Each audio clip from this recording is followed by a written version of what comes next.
السلام علیکم ورحمۃ اللہ وبرکاتہ۔ بسم اللہ الرحمن الرحیم۔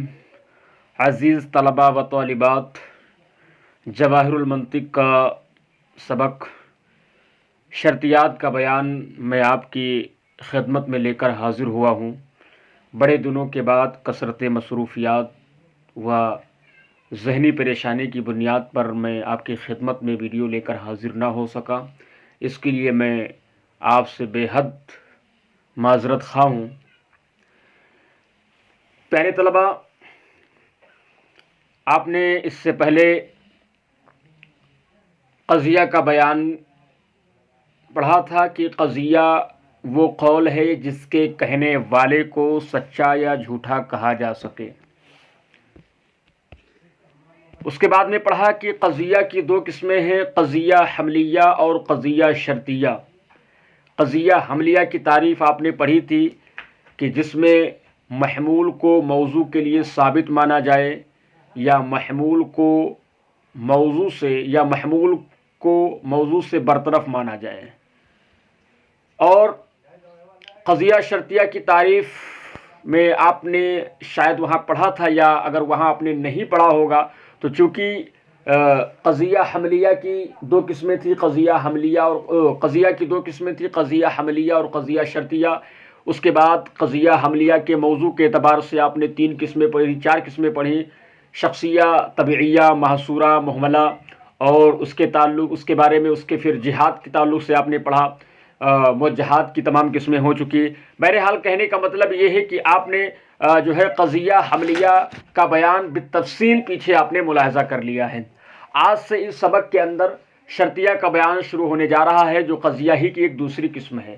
پیارے طلباء، یاد رکھیے کہ قضیہ کے اندر اس پر قضیہ کی تعریف صادق نہیں آتی ہے، لیکن مناطقہ حضرات اس کو حکماً قضیہ کہہ دیتے ہیں۔ قضیہ شرطیہ دو قضیوں سے مل کر مرکب ہوتی ہے، یعنی دو قضیہ حملیہ سے مل کر مرکب ہوتی ہے۔ جیسے میں مثال کے طور پر اس کتاب کے اندر ایک مثال دیں گے صاحب کتاب، ان کانت الشمس طالعۃ فالنہار موجود، تو یہاں پر الشمس طالعۃ ایک الگ قضیہ ہے اور النہار موجود ایک الگ قضیہ ہے، لیکن جب ان دونوں پر ہم ادات اتصال و انفصال داخل کر کے ان کو ہم ایک ساتھ جمع کر دیں گے تو یہ ایسی صورت میں یہ دو الگ الگ قضیہ نہیں ہوں گے، بلکہ ایک الگ قضیہ بن کر تیار ہو جائے گی۔ ٹھیک ہے دوستوں، تو آج ہم اس میں یہ پڑھیں گے۔ ایک بات اور یاد رکھیے کہ قضیہ شرطیہ ہے کیا چیز؟ شرط، جس کے اندر شرط موجود ہو اس سے پتہ ہی یہ چلتا ہے کہ شرط کا کوئی نہ کوئی جزا بھی ہوتا ہے، شرط کا کوئی نہ کوئی جواب بھی ہوتا ہے۔ آپ نے علم نحو کی کتاب میں پڑھا ہوگا کہ ایک ہے شرط اور دوسرا اس کا ہے جزا۔ تو ایسے ہی مناطقہ حضرات کے ہاں بھی ایک شرط ہے اور دوسرا جزا ہے، لیکن یہ اس کو شرط اور جزا کے نام سے نہیں یاد کرتے ہیں، بلکہ اس کو یہ پہلے والے جس کو ہم نحو کے اندر شرط کہتے ہیں، اور نحو کے اندر جس کو ہم شرط کہتے ہیں، مناطقہ حضرات اپنی زبان میں اس کو مقدم کہتے ہیں، اور جس کو ہم نحو کی زبان میں جزا کہتے ہیں، مناطقہ حضرات اس کو اپنے منطق کی زبان میں اسی کو تالی کہتے ہیں۔ آپ کو صرف مثالوں کو سمجھنا ہے اور مثال پر توجہ دینی ہے۔ کوئی ایسی بات نہیں ہے جو آپ کے سامنے نئی پیش کی جا رہی ہے جس سے آپ خلجان میں الجھن میں پڑ جائیں اور آپ سوچیں کہ یہ کوئی نئی بحث چھڑ گئی ہے۔ آپ نے نحو میں، نحو میر میں، ہدایت النحو میں اور دیگر نحو کی کتابوں میں آپ نے اس کو پڑھا ہوگا۔ وہی چیزیں یہاں پر بھی ذکر کی جا رہی ہیں۔ ٹھیک ہے دوستوں، فرماتے ہیں قضیہ شرطیہ کے جزء اول کو مقدم اور جزء ثانی کو تالی کہتے ہیں۔ اب مثال بھی دے رہے ہیں، مثلا کہہ رہے ہیں ان کانت الشمس طالعۃ فالنہار موجود۔ اب دیکھیے یہاں پر جو ان کانت ہے یہ، اور یہاں پر فالنہار میں جو فا ہے، یہ دونوں عدد اتصال ہیں، یعنی یہ حرف اتصال ہیں۔ ان دونوں کو ہم ایک سائیڈ رکھ دیتے ہیں، یعنی اس کو اور اس فا کو، ان دونوں کو ایک سائیڈ رکھ دیں تو ہمارے پاس صرف اور صرف کیا بچے گا؟ الشمس طالعۃ اور النہار موجود۔ الشمس طالعۃ بھی ایک الگ قضیہ حملیہ ہے، اور النہار موجود بھی ایک अलग कजिया हम लिया है। ठीक है दोस्तों, लेकिन जब हमें शर्तिया बनाना होगा तो ऐसी सूरत में हम करेंगे क्या कि अशम्सु तालियातुन से पहले इन कानत लेकर ले आएंगे। ठीक है, इन कानत ले आएंगे तो अब ये कल अलग कजिया, तो अब ये कजिया के हुक्म से निकल जाएगा, यानी एक मुस्तकिल कजिया नहीं रह जाएगा। ठीक है, क्यों? क्योंकि इसका तर्जमा ये होगा इन कानत शम्सु तालियातन, अगर सूरज तुलू हो तो जाहिर सी बात है कजिया किसे कहते हैं? अरे कजिया किसे कहते हैं? सिद्क़े ताम को कहते हैं, कजिया सिद्क़ को तस्दीक को कहते हैं, कजिया जो है मुरक्कबे ताम्मा ही को तो कहते हैं। तो अगर हम ये तर्जमा करें यहाँ पर इन कानत को दाखिल करके, इन कानत शम्सु तालियातन, अगर सूरज तुलू है तो बात ही पूरी नहीं हो रही है। ठीक है, इन कानत से पहले तो बात पूरी हो रही थी, अशम्सु तालियातुन सूरज तुलू है, लेकिन जब हमने इन कानत को दाखिल कर दिया और हमने कहा इन कानत शम्सु तालियातन, अगर सूरज तुलू है, तो सामने वाला जो हमारा मुखातब है वो हमारे इस कलाम का इंतजार करेगा, और आने वाले कलाम का इंतजार करेगा कि अगर सूरज तुलू है तो आप कैसे, क्या मुराद है, क्या कहना चाहते हो? अरे पूरी बात करिए ना आप। अगर सूरज तुलू है तो क्या मतलब, अगर सूरज तुलू है तो क्या मतलब? तो जब तक हम अगली वाली बात नहीं करेंगे तब तक बात मुकम्मल नहीं होगी। पता चला ये कजिया के हुक्म से अब खारिज हो चुका है। और ऐसे ही फन नहारू मौजूदुन, तो दिन मौजूद है, तो अब फन नहारू मौजूदुन में फा को हटा दीजिए, उससे पहले अन्नहारू मौजूदुन था, लेकिन जब हम इसको जो है इस इन कानत शम्सु तालियतन के साथ जोड़ेंगे तो यहाँ पर हम फा लाएंगे, इसलिए कि आपने नौ की जबान में पढ़ा है कि शर्त की जो जजा होती है अगर वो जुमला इस्मिया हो तो उस पर फा का लाना वाजिब है। तो यहाँ अन्नहारू मौजूदुन जो है ये जजा है। ठीक है, और इन कानत शम्सु तालियतन ये शर्त है, और शर्त की जो जजा है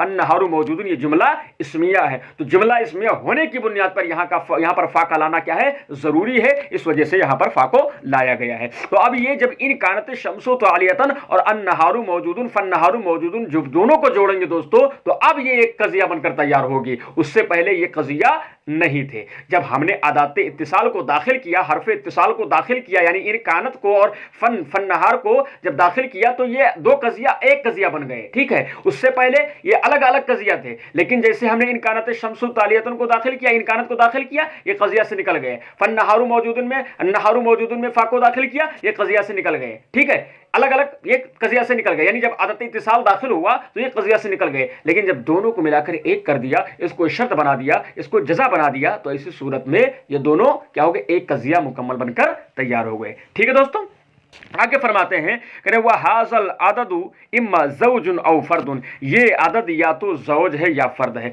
आदद के माना आप तो जानते होंगे, आदद के माना गिनती, जैसे 1 2 3 4 5 6 7 8 9 10 11 12 13 14 15 16 17 18 19 20 100 तक चले जाइए, 1000 तक चले जाइए, ये सब के सब आदाद गिनतियों को आदद कहा जाता है। ठीक है, आगे है या ज़ौज है या फर्द है। ज़ौज और फर्द कोई और चीज नहीं है दोस्तों, यही जोड़ है और यही ताक है। यानी जैसे जुफ्त कहते हैं जोड़ को, जैसे 2 4 6 8 10 16 12 14 16 18 20, तो ये जो जोड़े जोड़े वाले हैं इनको क्या कहते हैं, इनको जुफ्त कहते हैं, जुफ्त। इसी को अरबी में ज़ौज कहते हैं, ज़ौज ज़ौज। ठीक है, और जो है आददुन और फर्दुन जो है, फर्द को ताक कहते हैं, जैसे 3 5 9 है ना, 7 11 13 15 17 है ना, 19 21, तो ये जो है इनको ताक कहते हैं।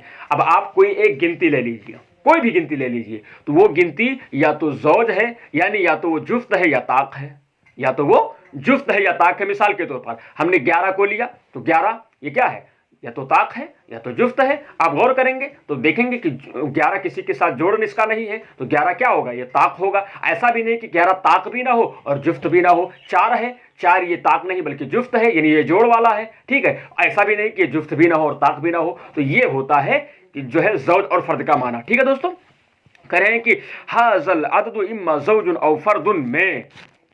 अब यहाँ पर ये जो है कलम में, यानी इन्होंने जो ये खाना बनाया है, इस जो है इसके अंदर ये हर एक की मिसालें दे रहे हैं। मैंने बताया था कि कज़िया शर्तिया के अंदर जो पहला जुज़ होगा उसको मुक़द्दम कहेंगे और जो दूसरा जुज़ होगा उसको ताली कहेंगे। जैसे यहाँ पर आप देख लीजिए, इन कानत शम्सु तालिअतन फन्नहारू मौजूदुन, ये यहाँ से लेकर यहाँ तक पूरी एक कज़िया बनकर तैयार हुई है। ठीक है दोस्तों, अब यहाँ से लेकर यहाँ तक पूरी कज़िया बनकर जब तैयार हुई है तो अब इसमें किसको शर्त, किसको मुक़द्दम कहेंगे, किसको ताली कहेंगे? तो साहिब किताब फरमाते हैं कि इन कानत शम्सु तालिअतन तक ये मुकद्दम कहलाएगा, ये पूरा हिस्सा मुकद्दम कहलाएगा। और फन्नहारु मौजूदुन ये दूसरा वाला हिस्सा ये ताली कहलाएगा। ठीक है दोस्तों, करें इन कानत शम्सु तालिअतन मुकद्दम है, फन्नहारु मौजूदुन ताली है। और इस मिसाल में हाजल अददु इम्मा ज़ौजुन और फर्दुन में करें ये जो मिसाल है, ये जो हिस्सा है हाजल अददु, ये क्या होगा, हाजल अददु इम्मा ज़ौजुन या फर्दुन और फर्दुन। ये कह रहे हैं कि ये हाजल अददु जो होगा, कह रहे हैं हाजल अददु इम्मा ज़ौजुन,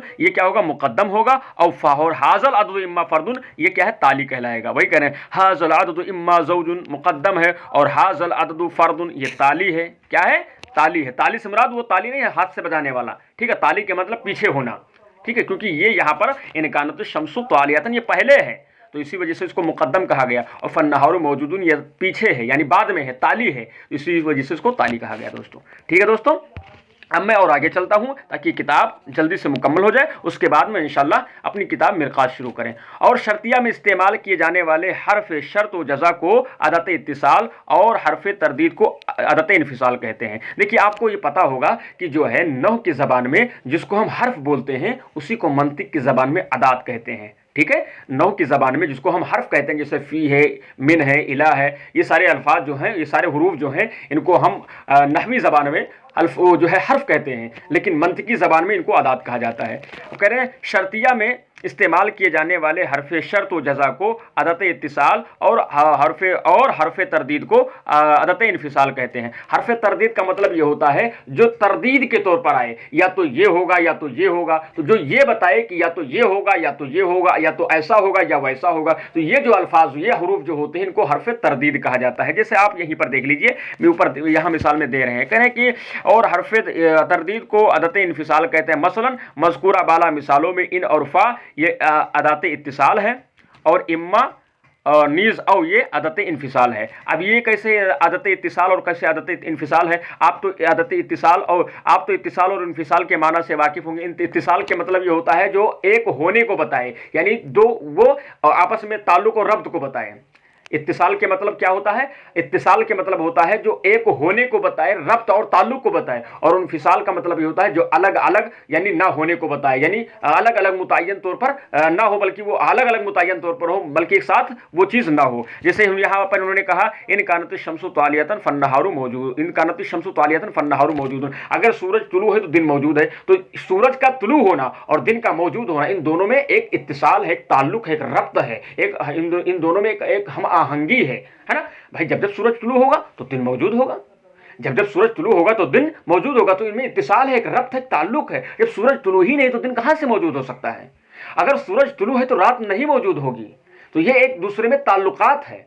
लेकिन ये अदद या तो ज़ौज है या फर्द है, इनमें कौन सा ताल्लुक है भाई। अगर वो अदद 4 है तो इसलिए थोड़ी 4 है कि आगे 5 भी है, इसलिए वो 4 थोड़ी है कि आगे 7 भी है ना। वो तो अलग अलग तौर पर है। अगर वो 7 है तो इसलिए 7 थोड़ी ना है कि इसके पहले 4 है या इसके बाद 8 है, इसलिए 7 है वो कि वो 7 है इसलिए 7 है। तो अदद गिनतियों को अलग अलग मुतय्यन करना ये क्या करता है, इन्फिसाल को बयान करता है। नहीं जुदाई, ये 7 है तो अपनी जगह है, 8 है तो अपनी जगह है, 4 है तो अपनी जगह है, 6 है तो अपनी जगह है, 5 है तो अपनी जगह है। तो इन्फिसाल को जो जुदाईगी को बयान करे, जो हर्फ जुदाईगी को बयान करे, उसी को क्या कहते हैं, अदत इन्फिसाल यानी हर्फ इन्फिसाल। ठीक है दोस्तों, ज़्यादा मैं मिसालों में नहीं जाऊंगा वरना ये बात बहुत लंबी हो जाएगी और वीडियो भी काफ़ी लंबी हो जाएगी, उससे आप हजरात उकता जाते हैं। फरमाते हैं मसलन मज़कूरा वाला मिसालों में इन औरफा अदत इत्तिसाल और इम्मा नीज़ और ये अदत इन्फिसाल हैं। अब ये कह रहे अजीज़ बच्चों, साहिब किताब का जो उस्लूब है बयान करने का, कह रहे अजीज़ बच्चों, आपको मुखातब कर रहे हैं, कह रहे अजीज़ बच्चों, अगर तुम शर्तिया की मिसाल में गौर करोगे तो तुम पर वाज़ेह हो जाएगा कि हर कज़िया शर्तिया में 2 निस्बत पाई जाती है। क्या कहा इन्होंने, हर कज़िया शर्तिया में। अब वो कज़िया शर्तिया कौन से हो, चाहे वो कज़िया शर्तिया मुत्तसिला हो या मुनफसिला हो। फरमाते हैं कि हर कज़िया शर्तिया में 2 निस्बत पाई जाती है, एक निस्बत मुक़द्दम में और दूसरी निस्बत ताली में। चाहे कोई सी भी कज़िया हो, शर्तिया की चाहे जो कज़िया हो, चाहे मुत्तसिला हो चाहे मुनफसिला हो, उनमें एक मुक़द्दम में निस्बत हो। जाहिर सी बात है निस्बत क्यों नहीं होगी, क्योंकि वो अलग अलग एक कज़िया थे और कज़िया ही के अंदर तो निस्बत पाई जाती है। दोस्तों हमने क्या बताया कि 2 हमलिया से शर्तिया बनती है, आदत इत्तिसाल दाखिल कर दो तो वही का शर्तिया, और अगर आदत इत्तिसाल हटा लो तो वही हमलिया बन जाती है। ہے نا। تو جب دو قضیہ الگ الگ ہوتی ہے، دو قضیہ حملیہ الگ الگ ہوتی ہیں، تو ظاہر سی بات ہے کہ جب جو مقدم ہوتا ہے وہ بھی قضیہ ہے اور جو تالی ہے وہ بھی قضیہ ہے، تو جب قضیہ ہے تو وہاں پر نسبت بھی ہوگی۔ وہی کہہ رہے ہیں، فرماتے ہیں کہ ہر قضیہ شرطیہ میں دو نسبت پائی جاتی ہے، ایک نسبت مقدم میں اور دوسری نسبت تالی میں، جیسا کہ ان کانت الشمس طالیعۃ فالنہار موجود میں کریں۔ دیکھیے آفتاب کی طرف طلوع کی نسبت اور نہار کی طرف وجود کی نسبت ہے۔ کیا کہا انہوں نے؟ کہا دیکھیے آفتاب کی طرف، اب الشمس مانے آفتاب ہوتا ہے اور طالیتن طلوع ہونا، ان کانت الشمس طالیتن، اگر سورج طلوع ہے تو یہ سورج کی طرف جو ہے طلوع ہونے کی نسبت ہو رہی ہے، سورج کی طرف اس طلوع ہونے کی یعنی سورج کی نکلنے کی نسبت، یعنی نکلنے کی نسبت یہ سورج کی طرف ہو رہی ہے، تو یہ نسبت اس میں بھی موجود ہے۔ اور یہاں پر یہ فن نہار موجود، تو دن موجود ہے، تو موجود ہونے کی نسبت یہ دن کی طرف ہو رہی ہے، تو یہاں پر بھی نسبت پائی جاتی ہے اور یہاں پر بھی نسبت پائی جاتی ہے۔ یہ مقدم ہے، یہاں پر بھی نسبت پائی جاتی ہے سورج کے طلوع ہونے کی، اور یہاں جو ہے یہ تالی ہے، یہاں پر بھی نسبت پائی جاتی ہے دن کے موجود ہونے کی۔ وہی صاحب کتاب کہہ رہے ہیں کہ ایک نسبت میں مقدم اور دوسری تالی میں جو ہے دوسری نسبت تالی میں، جیسا کہ ان کانت الشمس طالیۃ فالنہار موجود میں، آفتاب کی طرف طلوع کی نسبت اور نہار کی طرف وجود کی نسبت، اور کریں اور لیسا ان کانت الشمس طالیۃ فاللیل موجود، ایسا نہیں ہے، لیسا ایسا نہیں ہے کہ ان کانت الشمس طالیۃ کہ اگر سورج طلوع ہو فاللیل موجود تو دن موجود ہے، ان میں کہہ رہے آفتاب کی طرف طلوع کی نسبت اور لیل کی طرف وجود کی نسبت ہے۔ یہاں پر ایک جو ہے مقدم ہے اور ایک تالی ہے، تو یہاں پر بھی دیکھیے آفتاب یعنی سورج کی طرف طلوع کی نسبت ہے اور جو ہے رات کی طرف یہ موجود ہونے کی نسبت ہے۔ وہی کہہ رہے ہیں کہ آفتاب کی طرف طلوع کی نسبت اور لیل کی طرف وجود کی نسبت ہے۔ اور حاصل عدد اما زوج او فرد میں عدد معین کی طرف زوج کی نسبت اور فرد کی نسبت ہے نا۔ اب چاہے وہ عدد معین چاہے کچھ بھی ہو، وہ عدد جفت ہو یا طاق ہو، تو ظاہر سی بات ہے یہ حاصل عدد، اب اس کی طرف کس کی نسبت کی جائے گی؟ یا تو زوج کی نسبت کی جائے گی یا فرد کی نسبت کی جائے گی، یعنی یہ عدد جو ہم بتا رہے ہیں آپ کے سامنے دکھا رہے ہیں، یہ عدد یا تو جفت ہوگا یا طاق ہوگا، یعنی یہ جوڑا والا ہوگا یا الگ الگ بغیر جوڑا والا ہوگا، ٹھیک ہے۔ تو اب بہرحال ان دونوں میں سے کوئی ایک ضرور ہوگا، ان دونوں میں سے یہ عدد جو ہے یا تو زوج ہوگا یا فرد ہوگا، ایسا نہیں کہ یہ عدد تو ہو لیکن نہ زوج ہو اور نہ فرد ہو، بہرحال، اور یہ بھی نہیں کہ ایک ہی عدد زوج بھی ہو جائے فرد بھی ہو جائے، لیکن ان میں سے کوئی ایک نسبت ضرور اس کی طرف ہوگی۔ وہی کہہ رہے ہیں کہ اور حاصل عدد اما زوج اور فرد میں عدد معین کی طرف زوج کی نسبت اور فرد کی نسبت، اور لیسا اما ان یکون زید سنیا او مومنا، کہہ رہے ایسا نہیں ہے کہ زید سنی ہو یا مومن ہو، بھائی ظاہر سی بات جو سنی ہوگا وہ مومن بھی ہوگا، ہے نا، جو سنی ہوگا وہ مومن بھی ہوگا اور جو مومن ہوگا وہی سنی ہوگا۔ وہی کہہ رہے ہیں ایسا نہیں کہ زید سنی ہوگا یا مومن ہوگا، زید سنی بھی ہے اور مومن بھی ہے۔ وہی کہہ رہے ہیں لیسا اما ان یکون زید سنیا او مومنا میں زید کی طرف سنی کی نسبت اور مومن کی نسبت ہے۔ دیکھیے اس کتاب کے اندر یہ سب باتیں ہو رہی ہیں، یہ صفحہ 71 ہے یہ، اس کے بعد انشاءاللہ تعالی اور گفتگو چلے گی۔ پھر اپنی میں بات کو یہیں ختم کر رہا ہوں ورنہ ویڈیو زیادہ لمبی ہو جائے گی۔ آپ حضرات اس کو پڑھیے اور دعا کریے ہمارے حق میں، اللہ تعالی ہمارے حق میں جو بھی کرے بہتر کرے، اور انشاءاللہ تعالی اس کے بعد ہم مرقات بہت جلد آپ کے سامنے منظر عام پر لانے والے ہیں، بہترین مثالوں کے ساتھ آسان انداز میں۔ اور اگر آپ حضرات کو کسی کو کبرا کی بھی پڑھنے کی ضرورت ہے تو آپ کمنٹ باکس میں ضرور بتائیں کہ ہمیں کبرا بھی پڑھنی ہے، انشاءاللہ تعالی ہم اس کو بھی لانے کی کوشش کریں گے۔ السلام علیکم ورحمۃ اللہ وبرکاتہ۔